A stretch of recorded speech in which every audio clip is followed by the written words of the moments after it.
আসসালামু আলাইকুম দর্শক বিন্দুরা, আপনারা সবাই কেমন আছেন? আশা করি ভালো আছেন। আপনাদের সামনে একটি নতুন ভিডিও নিয়ে হাজির হলাম। ভিডিওটি দেখে সবাই কমেন্টে মন্তব্য করবেন। আমরা ৩ দফা দাবি নিয়ে আজকে স্বরাষ্ট্র মন্ত্রণালয়ে ঘেরাও করেছি। ইতিমধ্যে আমাদের একটি মিটিং হয়েছে। আমরা আমাদের দাবিগুলো আপনাদের সামনে উত্থাপন করছি। আমাদের ১ নম্বর দাবি, আমাদের ভাই ওসমান হাদির উপর গুলিবর্ষণের সঙ্গে জড়িত প্রত্যক্ষ হামলাকারী, পরিকল্পনাকারী ও সহায়তাকারী সকল সন্ত্রাসীদেরকে গ্রেপ্তার করতে হবে।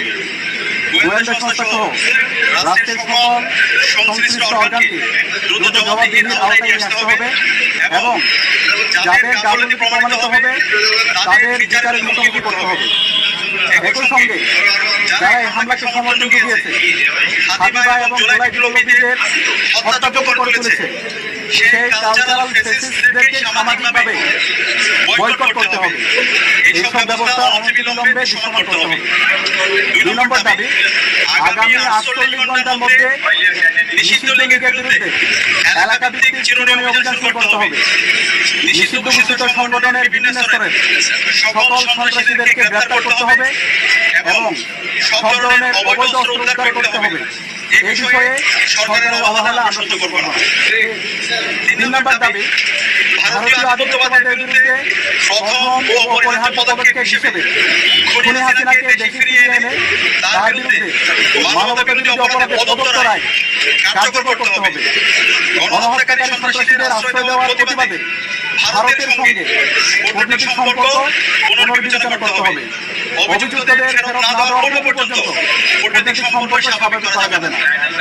এই দাবি অনতিবিলম্বে না মানা হলে এবং আইন শৃঙ্খলা পরিস্থিতির দৃশ্যমান পরিবর্তন না দেখাতে পারলে স্বরাষ্ট্র উপদেষ্টা, আইন উপদেষ্টা এবং পররাষ্ট্র উপদেষ্টাকে পদত্যাগ করতে হবে। এই ৩ দফা দাবি আমরা জানিয়েছি এবং একই সাথে আমরা গতকাল থেকে বাংলাদেশের সকল ছাত্র সংগঠন, সিভিল সোসাইটি, সাংবাদিক এবং জুলাইয়ের যে সমস্ত সংগঠনগুলো তৈরি হয়েছে, জুলাইয়ের যারা আমাদের সহযোগিতা ছিল, আমরা সবার সাথে গতকাল থেকে যোগাযোগ করছি, মিটিং করছি। ছাত্রদল, ছাত্র শিবির, ইন্ডিপেন্ডেন্ট অ্যাক্টিভিস্ট এবং বামপন্থী সংগঠন, ইসলামী সংগঠন এবং সব ধরনের নাগরিক, ছাত্র এবং নাগরিকের সাথে আমরা যোগাযোগ করেছি। আমরা সারা দেশে সবাইকে ঐক্যবদ্ধ হওয়ার জন্য আমাদের ফেসিবাদের বিরুদ্ধে আমাদের দমন নেই, ভারতের যে হচ্ছে যারা বাংলাদেশে দাসত্ব কায়েম করতে চায় এবং এর সাথে এই প্রত্যেক ফেসিবাদের বিরুদ্ধে আমাদের ঐক্যবদ্ধ হওয়ার জন্য আমরা সবার সাথে কথা বলেছি এবং সকল ফেসিবাদ বিরোধী যারা আন্দোলন সংগ্রামে সবাই একমত হয়েছে এবং দ্রুতই সকল ফেসিবাদ বিরোধী আমরা যারা এক নেমেছিলাম আমাদের সম্মিলিত কর্মসূচি আপনারা দেখতে পাবেন। এবং এর সাথে আমরা সারা দেশের মুক্তিকামী ছাত্র জনতাকে আহ্বান করছি, আমাদের প্রত্যেকটা পাড়ায় পাড়ায়, প্রত্যেকটা ওয়ার্ডে ওয়ার্ডে আমরা যেন দেশের আমাদের নাগরিকদের নিরাপত্তা নিশ্চিত করার জন্য আইন শৃঙ্খলা রক্ষায় আমরা যেন গণকমিটি গঠন করি। যে গণকমিটির মাধ্যমে যারা ফেসিবাদের দোষর আছে, খুনি হাসিনা এবং তার দোষর, নিষিদ্ধ ছাত্রলীগ, যুবলীগ, সন্ত্রাসীদেরকে আইডেন্টিফাই করে তাদেরকে যেন থানায় দেওয়া হয় এবং তাদের বিরুদ্ধে যেন ব্যবস্থা নেওয়া হয়। এবং সেই জায়গায় স্বরাষ্ট্র মন্ত্রণালয় নিশ্চিত করেছেন আমাদের যে গণকমিটি গঠিত হবে তাদেরকে সার্বিকভাবে আইন শৃঙ্খলা রক্ষাকারী বাহিনী তাকে সহযোগিতা করবে।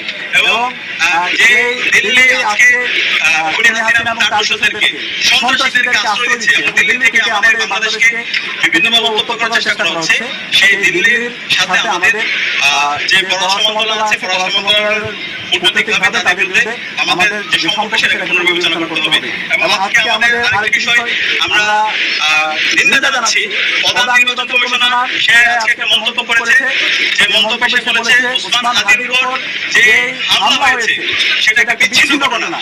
আমরা ছাত্র জনতার পক্ষ থেকে আমরা এই ধরনের মন্তব্যের তীব্র নিন্দা এবং ঘৃণা জ্ঞাপন করছি। আমরা দ্রুত অনুরোধ করব প্রধান নির্বাচন কমিশনারকে, আপনি দ্রুত আপনার এই বক্তব্য প্রত্যাহার করেন এবং সেটার জন্য জাতির কাছে ক্ষমা চেয়ে আপনার জায়গা থেকে আপনি দায়িত্বশীল আচরণ করেন। তফসিল ঘোষণার পর থেকে আমরা চাই এই দেশের সকল নাগরিকরা একটা সুস্থ পরিবেশে নির্বাচন এবং ভোট দেওয়ার জন্য। সুতরাং ফ্রি ফেয়ার ক্রেডিবল ইলেকশনের জন্য নির্বাচন কমিশন থেকে শুরু করে আইন শৃঙ্খলা রক্ষাকারী বাহিনী সবার দায়িত্বশীল আচরণ করা দরকার। এই রাজনৈতিক দলগুলো দায়িত্বশীল আচরণ করবে। এবং সর্বশেষ আমরা দেখতে পাচ্ছি সারা দেশে যে আদালতগুলো আছে, আইনজীবীরা আছে, বড় অঙ্কের টাকার বিনিময়ে এই কথিত ফ্যাসিস্টদের মামলাগুলো প্রত্যাহার করার জন্য, তাদের জামিনের জন্য তারা কাজ করছে। আমরা ছাত্র সমাজের পক্ষ থেকে হুঁশিয়ার করছি, এই যারা গণহত্যাকারী এবং শিশু হত্যাকারী এবং যারা আমাদের ভাই বোনকে রক্তাক্ত করেছে, এই সন্ত্রাসীদের পক্ষে যারা অবস্থান নেবে তাদেরকে আমরা সামাজিকভাবে বয়কট করব এবং তাদের তালিকা আমরা সামাজিকভাবে সবাইকে জানিয়ে দেব।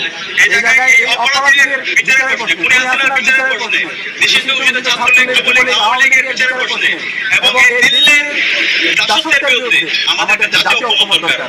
আমরা আশা রাখছি বাংলাদেশপন্থী যারা আছে, দীর্ঘ ফ্যাসিবাদ বিরোধী যারা আন্দোলন করেছে, আমরা সবাই ঐক্যবদ্ধভাবে আমাদের এই ফ্যাসিবাদের প্রত্যেক ফ্যাসিস্টদের বিরুদ্ধে এবং খুনি হাসিনার বিচারের প্রশ্নে আমরা ঐক্যবদ্ধভাবে আমরা আমাদের আন্দোলন সংগ্রাম জারি রাখবো এবং যে 3 দফা দিয়েছি এই 3 দফা যদি দ্রুত সময়ের মধ্যে আমরা যদি একটা কার্যকর ব্যবস্থা নিতে না পারি, তাহলে আমরা সারা দেশের মুক্তিকামী ছাত্র জনতাকে সাথে নিয়ে আমরা জুলাই বিপ্লবের রাজপথে নেমেছিলাম, তার চাইতে আরো শক্তিশালীভাবে আমরা রাজপথে নেমে আমরা গণ আন্দোলন গড়ে তুলব। ভালো লাগলে লাইক, শেয়ার, কমেন্ট করে জানাবেন। নতুন নতুন ভিডিও পেতে চ্যানেলটি সাবস্ক্রাইব করবেন। সবাইকে ধন্যবাদ।